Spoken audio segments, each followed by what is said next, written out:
Welcome to Pluto stem. और आज कर रहे हैं हम लोग कोऑर्डिनेशन केमिस्ट्री का लेक्चर 3। पहले लेक्चर में हमने जाना था कोऑर्डिनेशन केमिस्ट्री की स्टार्टिंग कैसे हुई थी। दूसरे लेक्चर में हमने जाना कि कौन कौन सी टर्मिनोलॉजीज हैं जो हमें जानना ज़रूरी है कोऑर्डिनेशन केमिस्ट्री को शुरू करने के लिए। तो आज हम हमारे चैप्टर का पहला रूल शुरू करने वाले हैं, जिसका नाम है इफेक्टिव एटॉमिक नंबर, या जिसको शॉर्ट में हम लिखते हैं EAN, effective atomic number, EAN। अब इसको समझने के लिए आप समझ सकते हैं कि ये कोऑर्डिनेशन केमिस्ट्री का ऑक्टेट रूल है, जिसे जब हम जूनियर क्लासेस में होते हैं तो हम पढ़ते हैं कि किसी भी कंपाउंड को, मॉलिक्यूल को स्टेबल होने के लिए अपना ऑक्टेट पूरा करना जरूरी है। उसी तरह से कोऑर्डिनेशन केमिस्ट्री में किसी कंपाउंड को स्टेबल होने के लिए अपना EAN नंबर कंप्लीट करना जरूरी है। जैसे ऑक्टेट रूल पूरा करने से हम नियरेस्ट नोबल गैस देखते थे। फॉर एग्जांपल अगर मैं CH4 की बात करूं, कार्बन के पास 4 इलेक्ट्रॉन है, हाइड्रोजन के पास 4 इलेक्ट्रॉन है, कंबाइन होकर टोटल 8 इलेक्ट्रॉन बना रहे हैं। ठीक, कार्बन का एटॉमिक नंबर 6 है। हाइड्रोजन से 4 इलेक्ट्रॉन मिलते ही इलेक्ट्रॉनिक कन्फिग्रेशन नियॉन की इलेक्ट्रॉनिक कन्फिग्रेशन से मैच हो जाती है। तो इसी तरह से जो इफेक्टिव एटॉमिक नंबर है, ये किसी भी कॉम्प्लेक्स के लिए जो टोटल इलेक्ट्रॉन काउंट है उसे सबसे नजदीकी नोबल गैस कन्फिग्रेशन से चेक करता है। अगर वो नोबल गैस कन्फिग्रेशन से मैच कर जाता है तो हम बोलते हैं वो कंपाउंड स्टेबल होगा। So basically effective atomic number और कुछ नहीं, एक कॉम्प्लेक्स की टोटल इलेक्ट्रॉनिक कन्फिग्रेशन किसी नेक्स्ट नोबल गैस से मैच कर रही है या नहीं, बस यही हमारा इफेक्टिव एटॉमिक नंबर है। और आज हम इसी के बारे में जानेंगे। तो इसे प्रपोज किया था सेडविक ने। It can be defined as the resultant of number of electrons present on the metal atom or ion after accepting electrons from the donor atoms of the ligand. कुछ केसेस में, in most of the cases, the effective atomic number coincides with the atomic number of the next noble gas. Calculate करने का तरीका, atomic number of the metal यानी total electron count उस metal के पास कितना है, माइनस अगर उसने बॉन्ड बनाने के लिए कोई इलेक्ट्रॉन छोड़े हैं या फिर उसके पास कितनी पॉजिटिव ऑक्सीडेशन स्टेट मौजूद है, plus total number of ligands कितने हैं, उन्होंने इलेक्ट्रॉन्स कितने दिए। हर लीगेंड 2 इलेक्ट्रॉन डोनेट करता है, multiplied with the number of ligands you have. So अब एक एग्जांपल ट्राई करने के लिए फॉर्मूला देख लेते हैं क्या है। Atomic number Z minus electron donated, जो कि आपका ऑक्सीडेशन नंबर के बराबर होता है, प्लस लीगेंड्स कितने हैं, 2 multiply number of coordinate bond, और अगर कोई नेगेटिव चार्ज मौजूद है तो आप उसे ऐड करेंगे। चलिए बात करते हैं एग्जांपल के तौर पर। I've got a metal carbonyl having formula MCOX, where the number of carbonyl units coordinated to the metal M are formed by FeCrNa। यानी यह जो कॉम्प्लेक्स मुझे दिया गया है, इसमें जो मेटल M है मेरा, वो हो सकता है आयरन, क्रोमियम या फिर निकल। अब the effective atomic number of each metal is 36। 36 किसका एटॉमिक नंबर है, क्रिप्टन का। तो हमें ये पहले से इंफॉर्मेशन दी गई है कि जो हमारे पास कॉम्प्लेक्स है वो सारे के सारे अपना इफेक्टिव एटॉमिक नंबर फॉलो कर रहे हैं, और उसकी टोटल वैल्यू 36 है, जो कि क्रिप्टन के बराबर है। अब हमें लिखना है फॉर्मूला उन मेटल कार्बोनाइल्स का जो ये मेटल बनाएंगे, जहां पर x आपका वेरिएबल नंबर ऑफ लिगेंड्स है। अब क्योंकि हर एक कॉम्प्लेक्स EAN रूल फॉलो कर रहा है, तो हमें सिर्फ क्या करना है, हमारा बेसिक फॉर्मूला है 36। EAN आपको पहले ही गिवन है। आयरन के लिए बात करें तो एटॉमिक नंबर 26। कार्बोनाइल एक न्यूट्रल लिगेंड है तो कोई पॉजिटिव या नेगेटिव चार्ज नहीं होगा। अब नंबर ऑफ लिगेंड्स हमें पता नहीं कितने हैं, उन्हें हमने x माना, और हर कार्बोनाइल 2 इलेक्ट्रॉन डोनेट करता है, क्योंकि हम लोग कोऑर्डिनेट बॉन्ड का डिस्कशन कर रहे हैं। सो जब आप इसे सॉल्व करेंगे, अगर ये आयरन है तो जाएगा 2x equals to 10, 36 minus 26, x comes out to be 5। यानी पहला फॉर्मूला ऑफ कंपाउंड है FeCO होल 5, और ये एक स्टेबल कंपाउंड है क्योंकि इफेक्टिव एटॉमिक नंबर फॉलो हो रहा है। जैसे ही आप इसे क्रोमियम के ले जाएंगे, क्रोमियम का एटॉमिक नंबर होता है 24। 36 माइनस 24 ये हो जाएगा 12। 12/2 यहाँ पर आ जाएगा 6। इसका मतलब क्रोमियम के लिए जो कॉम्प्लेक्स बन रहा है वो है CrCO होल 6। फिर निकल के लिए बात करते हैं, atomic number 28। 36 minus 28 comes out to be 8। divided by 2 it's 4, so the formula of compound is NiCO whole 4. अगर किसी भी कॉम्प्लेक्स में इफेक्टिव एटॉमिक नंबर फॉलो नहीं हो रहा तो या तो वो कॉम्प्लेक्स अनस्टेबल होगा, या तो वो इलेक्ट्रॉन लूज करेगा, या फिर इलेक्ट्रॉन गेन कर सकता है। तो इफेक्टिव एटॉमिक नंबर के बेसिस पर आप किसी भी कॉम्प्लेक्स की स्टेबिलिटी, उसका ऑक्सीडाइजिंग नेचर, रिड्यूसिंग नेचर, इन बातों को भी आप प्रिडिक्ट कर सकते हैं।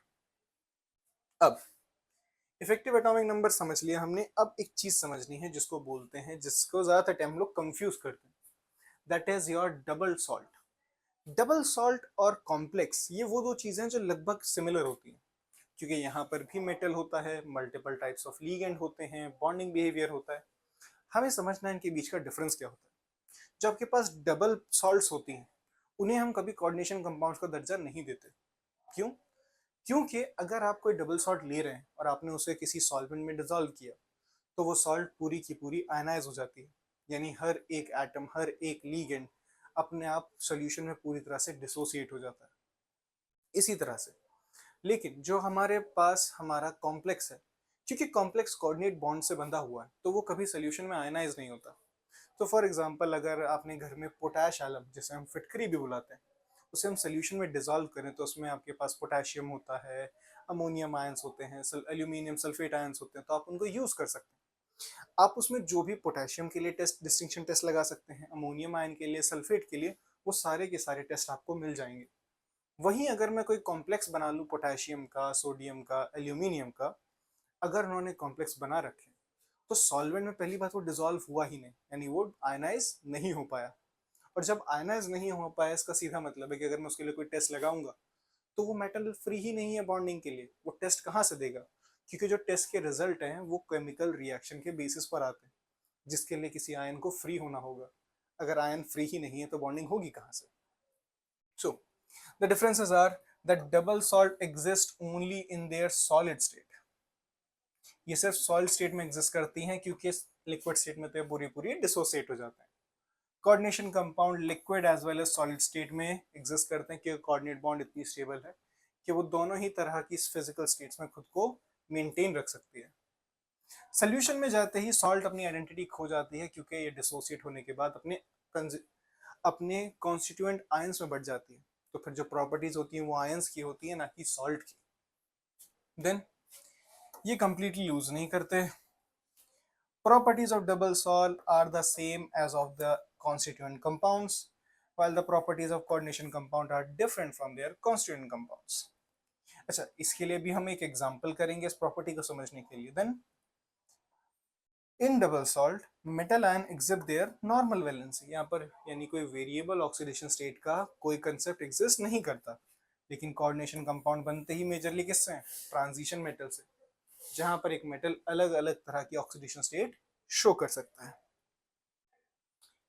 इसको भी छोड़ देते हैं यहाँ पर जी।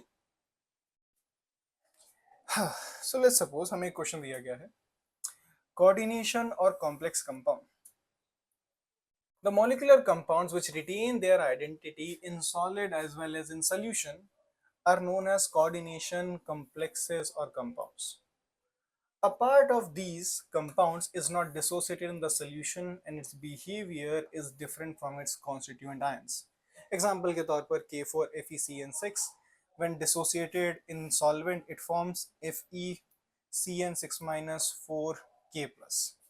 अब इसको समझाते हैं।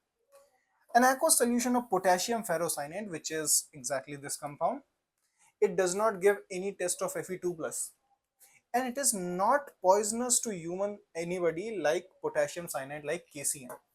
हम सब जानते हैं कि जो साइनाइड है वो एक बहुत ही टॉक्सिक सब्सटेंस है, इसे कंज्यूम करने के बाद लगभग इंस्टेंट डेथ होती है। अब यहाँ पर KCN है, यहाँ पर K है, CN आयंस तो यहाँ भी हैं। ये कंपाउंड टॉक्सिक नहीं है, इसको आप लैब में फ्रीली इस्तेमाल कर सकते हैं, मगर KCN को आप इस्तेमाल नहीं कर सकते। You need to be very cautious, क्योंकि अगर थोड़ा सा भी इसका कंज्यूम कर लिया किसी खुले घाव पर इनहेल करने से तो it causes death, which is very fatal to life. तो असल में क्या है कि जो प्रॉपर्टी है ना, ये जब डिसोसिएट नहीं होते तो साइनाइड आयन आयरन के साथ हमेशा बंधा होता है, चाहे सॉलिड हो या फिर सोल्यूशन स्टेट में। तो साइनाइड की जो प्रॉपर्टी है, पॉइजन, जो आपका पॉइजनस नेचर है, वो एग्जिबिट करने के लिए साइनाइड कभी फ्री ही नहीं होता। जबकि KCN जो कि एक आयनिक कंपाउंड है कंप्लीटली, ये सोल्यूशन में जाते ही पूरी तरह से डिसोसिएट होता है, जिसकी वजह से आपको मिलता है Cn-। और Cn- ही वो आयन है जो रिस्पॉन्सिबल है पॉइजनस बिहेवियर के लिए। अब क्योंकि ये फ्री है, इसका मतलब अनस्टेबल है।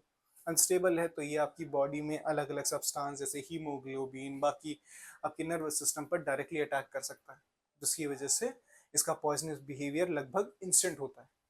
सो इससे हमें समझ आया कि जो कोऑर्डिनेशन केमिस्ट्री में जो लिगेंड्स बंधे होते हैं, इस पर्टिकुलर कोऑर्डिनेट बॉन्ड की वजह से उनका जो बिहेवियर है वो अपने नॉर्मल आयन से कंप्लीटली बदल जाता है। और ये एक बहुत बड़ा क्लियर कट डिस्टिंक्शन है आपके नॉर्मल डबल सॉल्ट से।